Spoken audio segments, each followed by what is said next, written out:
कोई बात नहीं प्लीज। अक्षर ब्रह्म योग है ना। देखिए, मनुष्य का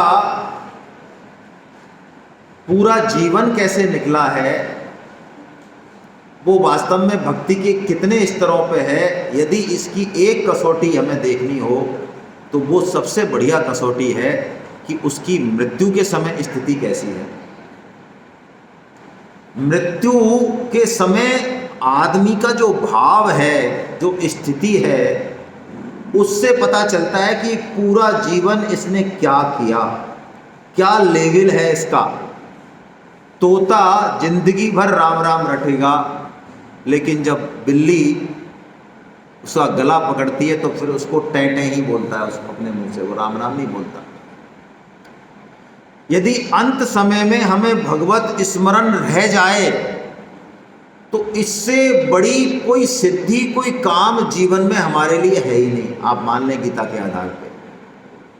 और भगवान इतने दयालु हैं कि वो अपना एक नियम बताते हैं, या आगे बताएंगे भगवान, कि अंत काल में हमारा जैसा भाव रहता है, जैसा स्मरण रहता है, जैसा चिंतन रहता है, अगली योनि हमें वैसी ही मिलती है। उस योनि में जो सुख दुख होंगे वो प्रारब्ध के अनुसार होंगे, ध्यान रखना। यदि अंतिम चिंतन कुत्ते का हो रहा है तो हम इनवाइट कर रहे हैं, इनविटेशन दे रहे हैं इस सिस्टम को, इस प्रकृति को, उस भगवान के विधान को कि हम कहां जन्म लेने वाले। हाँ, आपने परोपकार किया, आपने पुण्यकर्म किए तो कुत्ता भी आप एक ऐसे घर में लेंगे और ऐसी गाड़ी में बैठेंगे जहां हमारे जैसे लोग तो फोटो खिंचाने के लिए मिलती है वो गाड़ी, बगल में खड़े होकर फोटो खिंचाते हैं बंद गाड़ी में, ऐसे में घूमेंगे आप, लेकिन बनेंगे क्या? कुत्ता।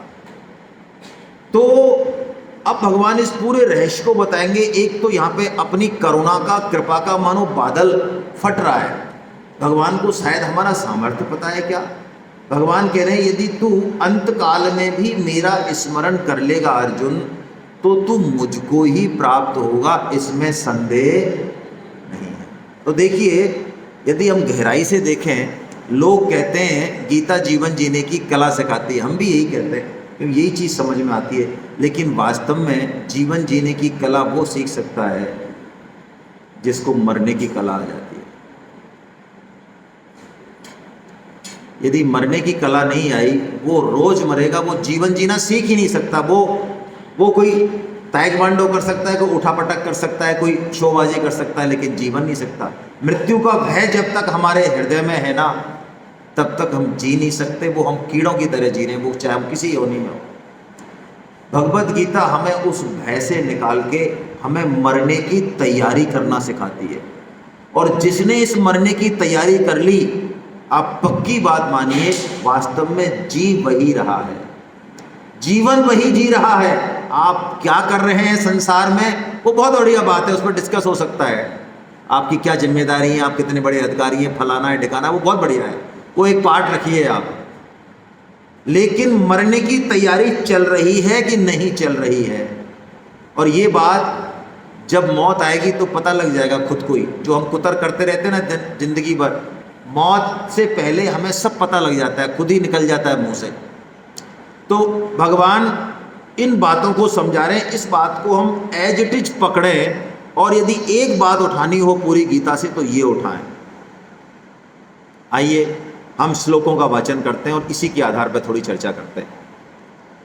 अंत, आप किताब में से पढ़ लें, ये नहीं दिख रहा हो तो 8.5 है ये, है ना। अंत काले च मामे स्मरण मुक्त्वा कलेवरम यत् प्रयाति स मद्भावम याति नास्त्यत्र संशया। अर्जुन, तू अंत काल में भी मेरा स्मरण कर लेगा तो तू मुझे ही प्राप्त होगा, इसमें संदेह नहीं है। लेकिन अब नियम, यम यम वापि स्मरन् भावं त्यजतन्ते कलेवरं तम तमैवैति कौन्तेय सदा तद्भाव भाव। लेकिन अर्जुन नियम सुन, अंत काल में तुझे जिसका स्मरण रहेगा, जिस भाव में तू रहेगा, उसी तेरी गति वही होने वाली है। अंतमति सो गति। हमारे पुरखों ने गीता की, भागवतम की, शास्त्रों की कठिन कठिन बातों को बहुत छोटे छोटे शब्दों में हमारे लेवल के अनुसार डाल दिया। कहते हैं ना अंतमति सो गति। तो अब ये तो हमारी जो कुटिल बुद्धि है ना, जिसकी की आसक्ति है किसमें, संसार में, भोगों में, काम सुख में, संग्रह में, मान बड़ाई में, वो क्या सोचेगी, हाँ मजा आ गया यार, ये सेमिनार में आज वसूल हो गए पैसे। अब तो क्या है, जच्चे जहिया डोलो और अंत समय में राधे राधे बोलो। हाँ, अब तो अंत समय जैसी आएगा खट कह देंगे भगवान, ऐसे कह देंगे, है ना। और हमको पता भी है, डेट भी पता है, हमको टाइम भी पता है और जगह भी पता है मरने का, है ना। हाँ, और अंत समय में ये हमारा जो ये बोल रहा है, ये जो सुन रहा है, ये जो देख रहा है, ये बिल्कुल 6/6 परफेक्ट रहने वाले हैं ना। ये बहुत प्यारी बात है, बिल्कुल वैज्ञानिक। हम स्मरण का विज्ञान समझें। स्मरण का विज्ञान है क्या? जब तक इसको नहीं समझेंगे, इस श्लोक से हम अनर्थ कर लेंगे अपना। जो हमने जिंदगी भर किया, बहुत ज्यादा चांसेज है कि वही याददाश्त अंत समय में आने वाली है, पहली बात। दूसरी बात, जिस कर्म को करते समय आपका भाव, आपकी अनन्यता जितनी गहरी है, प्रगाढ़ है, उसके संस्कार चित्त पर उतने ही गहरे पड़ते हैं, और जितने गहरे संस्कार हैं सबसे पहले वही प्रकट होते हैं। अब आप सोचिए, दिल से सोचिए कि जब हम माला करते हैं तब हमारे मन का भाव, अनन्यता कैसी होती है। राम राम राम, सब दिखते, दिल्ली बम्बई कलकत्ता तक दिखते, यहीं से खड़े खड़े ही सब चीज़ें याद आती हैं, सारे लोग देखते हैं। उस समय कान भी पता नहीं ऐसे हो जाते हैं। जब ध्यान में बैठते हैं ना, तो ये कान आप महसूस करना ऐसे हो जाएंगे। जो आवाज़ हमको अभी नहीं सुनाई देती, आप ध्यान में बैठ जाओ, मैं पक्की बात कर रहा हूँ, करके देख लेना। कोई आदमी बेचारा, आप ध्यान कर रहे हो तो कोई ऐसी बात कर रहा हो, यार ऐसा है, ऐसा कर, वो बना ले, खिचड़ी बना ले, खिचड़ी के साथ वो कर लेना। आप उसको भी सुन रहे हो, अरे वो धीरे धीरे बोल रहा है, और आप कहोगे तुम तभी नहीं है, मैं ध्यान करता हूँ, तुम बोलते रहते हो। ऐसे कान हो जाते हैं उस समय। और पाप कर्म हम करते हैं, पाप कर्म, उस समय हमारी चित्त की स्थिति कैसी होती है। यार सुरेश जी देख नहीं रहे, सुरेश जी मिल गए क्या, अच्छा वहां जा रहा हूं, कोई देख तो नहीं रहा है, और एकदम पूरी अनन्यता रहती है उस पाप कर्म में। तो प्रिंट किसके अच्छे बनेंगे? अंत समय में किसकी संभावना है? संभावना नहीं है, रूल है। पाप कर्म अंत समय में हमारी छाती पर आके बैठ जाते हैं, वही याद आते हैं, वो गला बीत देते हैं यहाँ पे। इसलिए भगवत गीता की बात यदि हम माने तो अब निश्चय लें आज से कि अब कोई पाप कर्म करेंगे नहीं आगे से, और अब तक जो किए सब करते हैं, नहीं तो होते ही क्यों यहाँ पे। अब तक जो किए, जिसके प्रति किए, यदि संभव है पत्नी के प्रति, पति के प्रति, यदि संभव है तो बता दें, माफी मांग लें, और संभव नहीं है, गड़बड़ हो जाएगा ज़्यादा, तो कोई नहीं, मन से माफी मांग लें और उस भगवान से प्रार्थना करें, हे प्रभु अब तू बचा, अब ये तो हो गए, अब तेरा ही आसरा है, अब मैं करूँगा नहीं, ये मेरा वादा रहा, अब पुराने पाप कर्मों को प्रभु माफ कर, और जिसके प्रति हो उसकी सेवा करें। वो लात मारे कोई दिक्कत नहीं, उसकी सेवा करें, उसके हृदय को प्रफुल्लित कर दें एकदम से, तो आपका पाप कट जाएगा। और अभी से प्रैक्टिस करें, अभी से, और कुछ करें या ना करें, दो काम अवश्य करें। ये भी प्रैक्टिस के लिए, दूसरा काम भी। पहला काम, हर समय भगवान नाम जप चलता रहे। जीभ से नहीं चल पाए, मन से चले, याद करते रहें। स्वामी जी कहते हैं जो LKG वाले शुरू में वो ये देखें कि मुझे कितनी देर में भगवत स्मृति आई। जैसे हम ऑफिस में बैठ जाएंगे, हम भूल जाएंगे, 6 घंटे बाद याद है, अरे अब याद आए भगवान। तो शुरू में हो सकता है 6 घंटे में आए, 24 घंटे में आए, लेकिन जैसे ही आप इसको पकड़ करेंगे, आपको ये कम होता लगेगा। 6 से 4, 4 से 3, 3 से 2, 2 से 1, ये कम होता जाएगा और काम चलता रहेगा, उसमें कहीं दिक्कत नहीं आएगी। वो काम पूरा चलेगा, शादी का, ब्याह का, घर का, ऑफिस का, दुकान का, कहीं समस्या नहीं है। लेकिन भगवत स्मरण इधर चलता रहेगा। स्वामी जी कहते हैं लगाते रहे पुकार बार बार, जब मौका मिले, हे नाथ, हे मेरे नाथ, मैं केवल आपका हूं। हे नाथ, हे मेरे नाथ, आप कृपा करो, मैं आपको भूलूं नहीं। नारायण नारायण नारायण नारायण। याद करते रहें, चिल्लाते रहें, जोर जोर से चिल्लाएं घर में, कोई पागल के कहे कोई समस्या नहीं। और चिल्ला नहीं पाए ऐसी जगह तो मन में बोलते रहें। यही मंत्र दे रहे हैं भगवान, यही मंत्र दे रहे हैं। और ऐसा यदि कर लेंगे, हमारा भाव बना लेंगे, तो भगवान गारंटी ले रहे हैं। देखिए, संतों की बातें बहुत विलक्षण होती हैं, कई बार शास्त्रों से प्रकट नहीं होती। हम लोग वृंदावन जाते हैं 1 साल में, तो एक बार एक उड़िया बाबा आश्रम में हम गए। 96 साल 97 साल के बड़े सुंदर संत थे, बड़े अच्छे संत थे। मेरे मन में उस समय मैं गीता पढ़ रहा था, मेरे मन में ये शंका आई। मैंने उनसे पूछा कि अंत समय में भगवान का स्मरण हम करने की कोशिश कर रहे हैं, और अंत समय में मान लो हम कोमा में चले गए, हम पागल हो गए, या कुछ भी हमारा बेहोश हो गए, ध्यान नहीं रहा कुछ भी, या मन कहीं इधर उधर हो गया, तो क्या होगा? हमारी गति तो गड़बड़ हो गई। तो उन्होंने कहा, यदि आप सच्चे मन से भगवान को याद कर रहे हैं और प्रैक्टिस कर रहे हैं ना, और भगवान को ये ड्यूटी दे रहे हैं, प्रार्थना कर रहे हैं कि प्रभु अब तेरे ऊपर छोड़ रहे हैं, अब तू याद कराना भाई, हम तो जैसे हैं वैसे ही तेरे को पता ही है। तो वो संत कहें, वो भगवान अंत समय में तुम्हारी जीभ पर बैठ जाएंगे आके। तस्मात् सर्वेषु कालेषु मामनुस्मर युद्ध च मयि अर्पित मनोबुद्धिर् मामैव शति संशया। कैसा प्यारा श्लोक। एक श्लोक उठाना हो गीता से तो ये उठाए, जीवन का मंत्र बना लें इसको। इसलिए भगवान कह रहे हैं तस्मात्, इसलिए अर्जुन मैंने नियम तो बता दिया, लेकिन कंफ्यूज मत हो जाना, गलत मत कर बैठना। तस्मात् सर्वेषु कालेषु, तू हर काल में माम अनुस्मर, स्मरण नहीं कहा भगवान ने, कहा क्या? अनुस्मरण। स्मरण के पीछे स्मरण, लगातार स्मरण। तू मेरा स्मरण कर और क्या कर? युद्ध चल। युद्ध भी कर, अपने कर्तव्य कर्म से पीछे मत हट अर्जुन। स्मरण भी कर और युद्ध कर। आपको बुरा लगेगा, लेकिन मेरे से रुकती नहीं है बात, बुरी आ जाती है दिमाग में। तो मैं कई देखता हूं माता बहनों को भी, या ऐसा कि जब उनकी सबसे ज़्यादा ज़रूरत है घर में, नाश्ते की समय या किसी और समय, किसी समय, उस समय ही माला चलती है उनकी। ये भक्ति नहीं है। हमारा जो ड्यूटी है हम उसको नहीं करें और उस समय हम माला करने बैठे हैं, ये ड्यूटी नहीं है, ये भक्ति नहीं है। आप सोने के समय से टाइम निकालिए, वहां कीजिए माला 2 घंटे की। भगवान बहुत स्पष्ट आदेश दे रहे हैं। आज किसी का फर्ज है माता पिता की सेवा करने का, देश के प्रति, समाज के प्रति कूदे हम वहां पे। भक्ति का आडंबर नहीं करें, सहारा नहीं लें, ये काम भक्ति है, कपट भक्ति है ये।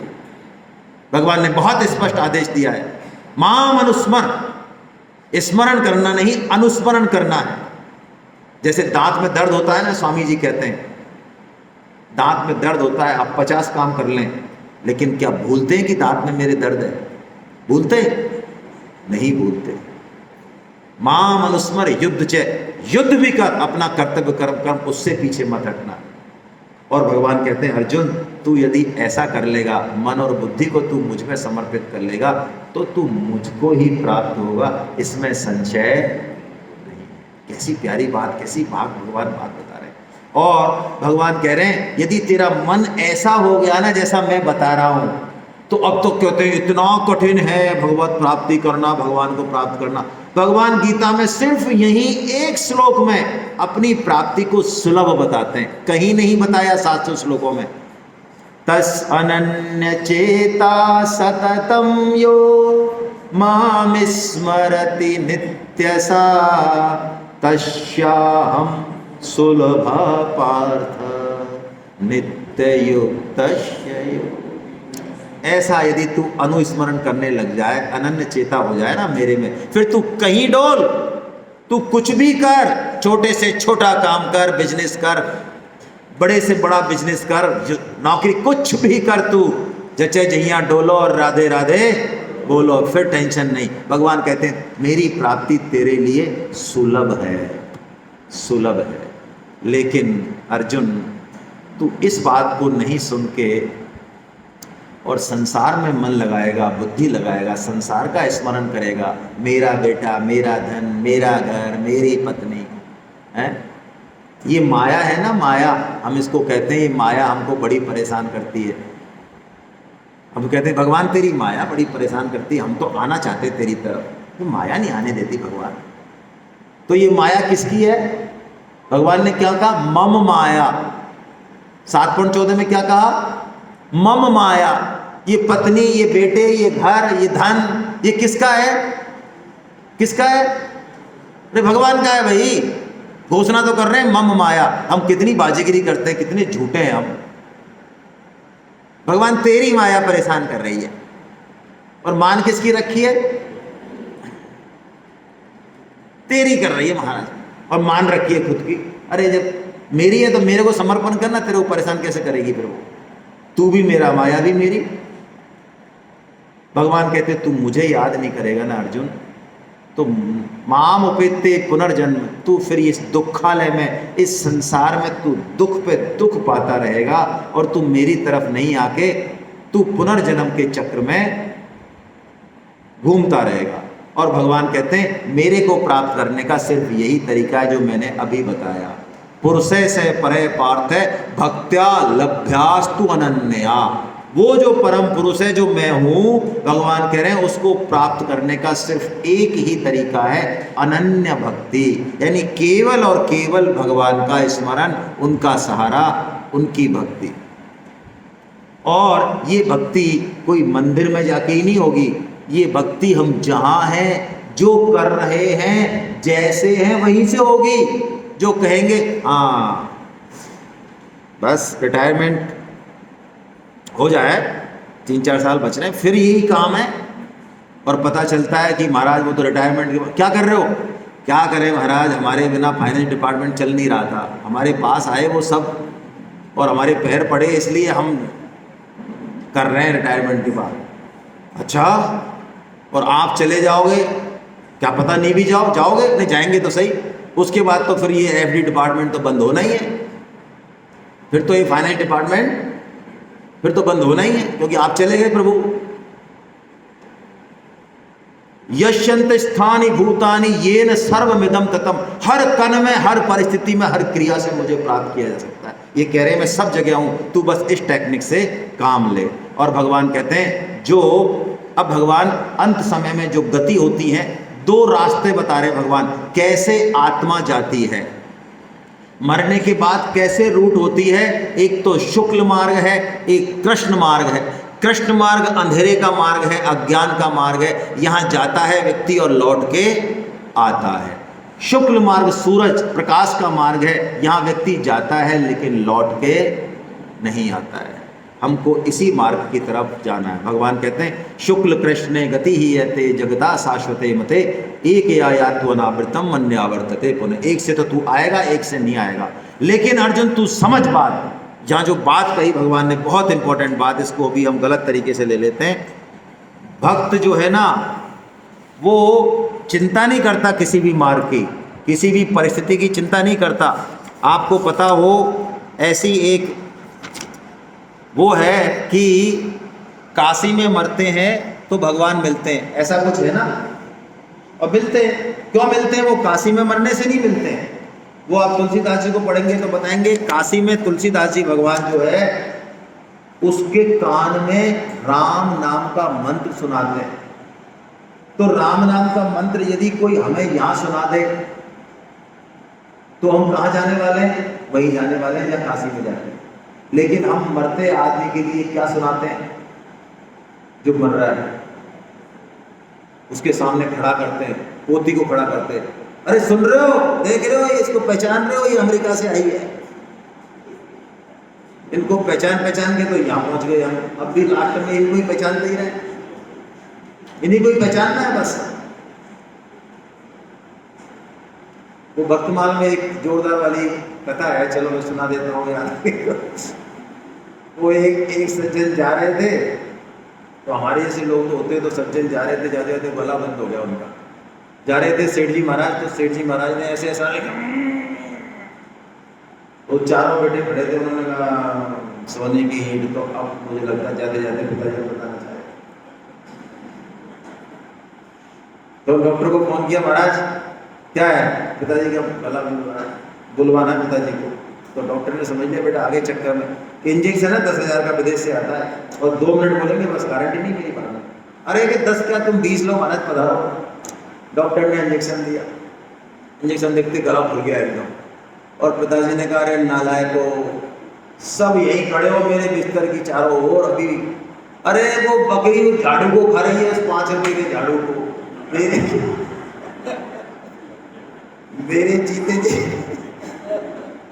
मेरे जीते जी तुम्हारे ये हाल है, मेरे बाद में तो क्या करोगे? यदि हमारी ऐसी वृत्ति है ना अंत समय में,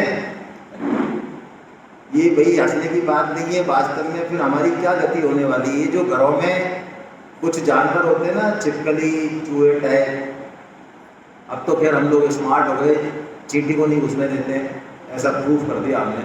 लेकिन फिर भी कुछ जानवर जाते नहीं, आप कितना ही प्रूफ कर दो, वो बार बार आते हैं, भगाने के बाद आएंगे ही।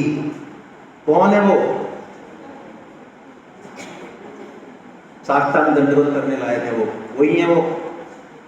शास्त्र कह रहा, मैं नहीं कह रहा हूं। यदि घर में, स्वजन में, धन में आसक्ति है, पक्की बात मान लिए आपने पतन का रास्ता खोल दिया। इसलिए जो कुछ है बिल्कुल फ्री हो जाए, बिल्कुल फ्री, कोई सोने की ईंट, कोई बटन, कुछ नहीं, बिल्कुल फ्री कर दें। जब तक इसको पकड़ के रखेंगे किसी बात को, पक्की बात माना, अंत समय में वही बात आने वाली है। तो काशी में तुलसीदास जी, वो कबीर जी महाराज रहते थे, तो वो काशी से अंत समय में मगहर गए। काशी से क्यों गए?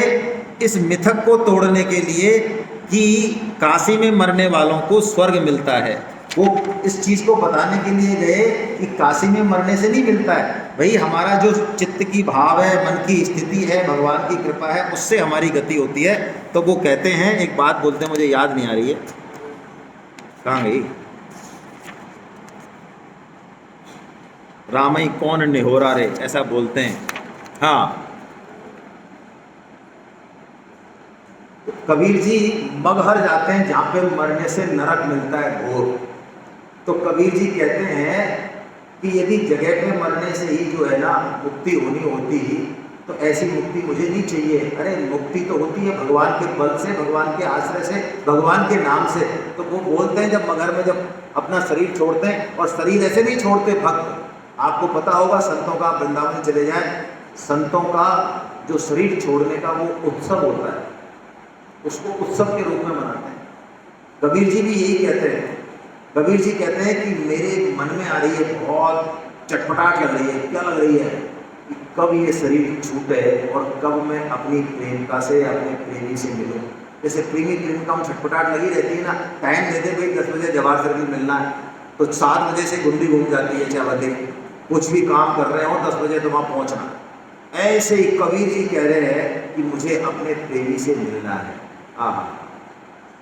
जा मरने से जग डरे, मेरे मन आनंद। कबीर जी कह रहे हैं, जा मरने से जग डरे, मेरे मन आनंद। कब मरी हो, कब भेंटी हो, पूरन परमानंद। वो कहते हैं छटपटाहट है मेरे अंदर, कैसे मिलूं। और वो कहते हैं मगर में मरते समय लोका मति के का भोरा रे। अरे लोगों की बुद्धि कैसी है, जो काशी तन तजे कबीरा तो राम ही कौन निहोरा रे है। अरे भगवान श्री राम का नाम तारक मंत्र है, मैं तो उसका ही आश्रय लेता हूँ, इसलिए मैं काशी को छोड़ के मगहर जा रहा हूँ।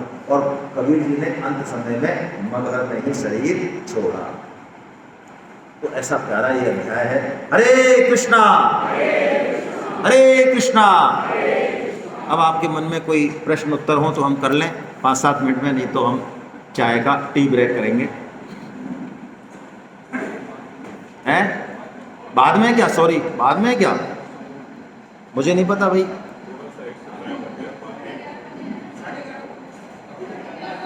तो अभी टाइम है 11:30 में, ठीक है। हाँ तो 5 मिनट का हम वैसे ही बाथरूम का गैप ले लेंगे, भले ही लेना चाहे तो। और जब तक कोई प्रश्नोत्तर हो तो कर लें, और आप में से कोई बाथरूम वगैरह जाना चाहे तो हो जाए। जिनको प्रश्नोत्तर करना है वो रुके रहे।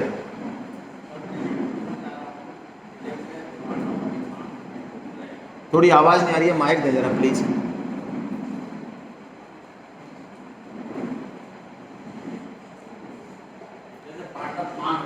हाँ अर्जुन का ही हाँ देखो, भगवान तो सबके सारथी बनने के लिए तैयार खड़े हैं, लेकिन अर्जुन की जितनी निष्ठा है उनके प्रति, जितना प्रेम है, जितना आश्रय है, वो किसी और का नहीं है ना। अर्जुन का जो भगवान से संबंध है ना, वो महाभारत में बताया मानो 9 रस 11 रस उसमें है।